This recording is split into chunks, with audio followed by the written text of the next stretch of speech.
in this meeting, they talked about the salary cap and they talk about rebuilding their assets of getting draft picks because they exhaust almost all of their draft capital to get mid-tier players because of LeBron. Also, Mark Walters told the other ownership groups and also other staff members that he felt like LeBron had too much power of roster decisions and he's tired of it.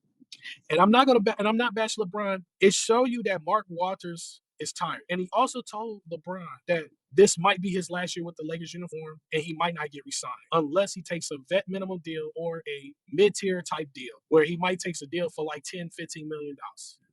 So you gotta realize this type of situation, this is business. It's not personal.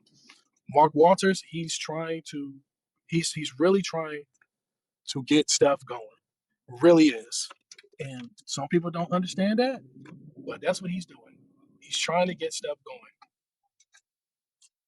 Really is. And and I can see this. It was bound to happen. LeBron James getting let go by the Lakers, it was bound to happen. So trading Anthony Davis was already in the plans. The process sped up because Luca fell on their lap. Now, Mark Walters also talked about they wish they traded LeBron 2 or 3 years earlier when LeBron had high value. LeBron has negative trade value right now because he's 41 years old. Who in their right mind would trade for a 41-year-old LeBron?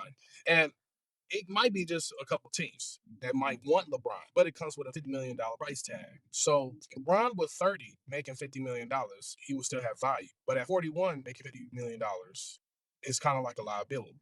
So what the Lakers going to do is pretty much let LeBron play out his contract, and they're just going to force him to walk. I don't think LeBron is going to retire. I think he's going to force himself to leave the Lakers. Now, if LeBron loved the Lakers so much and he want to stay as a Laker, I think he's going to sign a vet minimum deal. And that might be the grand scheme of things. Force LeBron to walk or come back to the Lakers on a vet minimum. So if LeBron does sign for a vet minimum, that frees up $50 million. And then the Lakers can sign a big free agent in that slot. That's the only way LeBron could have a chance to win. But Rob Pelinka, he made a lot of horrible GM moves. And I think Mark Walters, since he has taken over as the owner, he's going to hold Rob Pelinka accountable even more. Where Jenny Buss, she didn't hold Rob accountable because Rob did some bogus moves.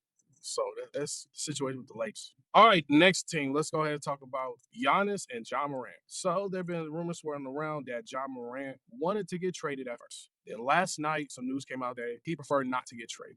And here's my reason. The reason why Ja Morant preferred not to get traded because he realized teams that wanted him was not good enough. Like the Chicago Bulls was interested, the Milwaukee Bucks was interested, the Sacramento Kings was interested, the Hawks were interested, the Brooklyn Nets were interested, and the Miami Heat.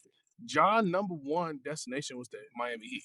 But Pat Riley, he's so cheap, he don't want to give up pieces with Ja Morant. And I think to me, Pat Riley's a little bit out of touch. He's almost 80 years old and he's still running the front office. And he he's not gonna get Ja Morant. And Miami is poorly constructed. And I think they're not gonna be in the playoffs this year. They're gonna be in, I think they're a play-in team.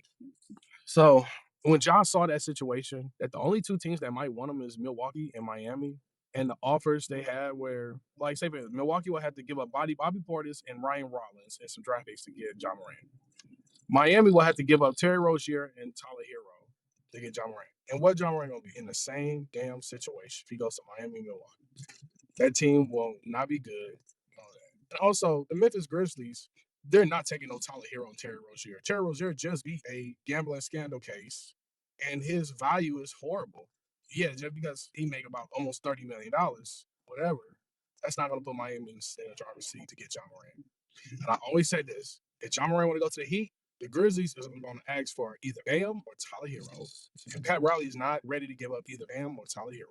If the Bucks want John Morant, they're gonna have to give up Ryan Rollins, Bobby Portis, and Kyle Kuzma. Two of the three or all three. You know,